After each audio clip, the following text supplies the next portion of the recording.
Assalamualaikum warahmatullahi wabarakatuh. Saya telah memulai kembali menulis kolom falsafah di Koran Kabar Madura yang bermula hari Senin kemarin, berjudul Kegilaan. Sebenarnya tulisan ini sudah lama ada di kepala ya.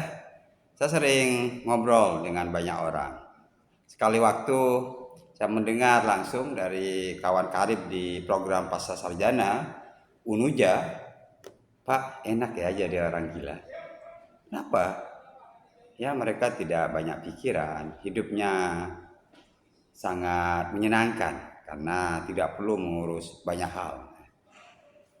Di satu sisi ya, karena saya lihat memang mereka tidak memikirkan kehidupan sehari-hari. Ya cukup berjalan kaki dan memenuhi kebutuhannya dengan meminta, atau bahkan seperti yang ditulis dalam kolom itu, seorang perempuan yang memakan remah-remah sisa makanan di tong sampah, dan hingga ke hari ini dia masih merayau-rayau di sekitar kampung ya.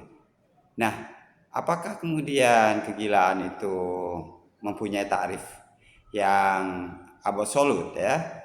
Ternyata dengan mengutip Blaise Pascal dalam buku Madness Civilization, Foucault mencoba untuk menghadirkan perspektif lain bahwa setiap orang itu gila, kalaupun tidak ya membawa kegilaannya masing-masing. Tetapi tentu saja buku ini perlu menjadikan tatapan kita bersama, karena di situ Foucault menjelaskan secara historis bagaimana fase perkembangan pandangan orang terhadap kegilaan. Di abad 19 ya, kegilaan itu bahkan ditempelkan pada seorang perempuan yang terlalu vokal ya, nggak mau kawin karena dianggap melawan otoritas dan disebut sebagai histeria. Oleh karena itu patut dipasung ya, dan dikucilkan. Tetapi akhir ini kan nggak ada perlakuan seperti itu terhadap perempuan yang memilih hidupnya sendiri, berkarir dan lain-lain. Nah persoalannya adalah apakah kegilaan itu sepadan dengan konstruksi pemikiran di kampung saya misalnya dulu waktu kecil, di mana kegilaan itu tidak mesti dipahami sebagai orang yang kehilangan kontrol. Justru ada padanan yang tidak bisa disebut kegilaan sebenarnya, yaitu perilaku seorang yang berbeda dengan yang lain dan ada sisi-sisi keajaiban. Ya, dulu waktu kecil saya melihat dari dekat di teras masjid seorang lelaki bertelanjang dada, puasa bicara, dan setiap kali dia pergi ke rumah orang misalnya, dan tidak ada satupun orang yang mau menghalangi ia masuk ke rumah. Dan apabila yang bersangkutan mandi airnya sampai habis, maka orang itu akan bangkrut tak lama lagi. Lain waktu beliau pergi ke sebuah toko dan menunjuk barang, lagi-lagi orang tidak akan menghalangi apa yang dia minta.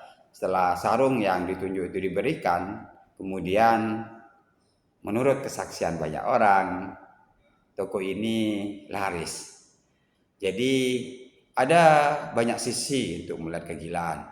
Nah, catatan ini sebenarnya ingin melihat lebih jauh. Apa sih sebenarnya yang dianggap normal itu? Apa sih yang disebut gendeng itu atau sinting itu? Karena saya khawatir sebenarnya perilaku orang modern itu adalah wujud dari kegendengan itu sendiri. Apakah tidak ya?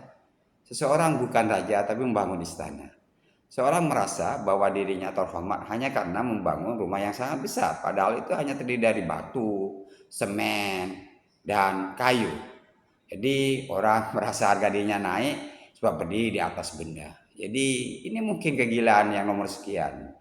Oleh karena itu, mari kita refleksikan agar pemahaman kita terhadap kegilaan itu utuh dan dilihat dari banyak sudut pandang. Dengan demikian, kita tidak serta-merta menyebut orang gila hanya karena berbeda dengan kita.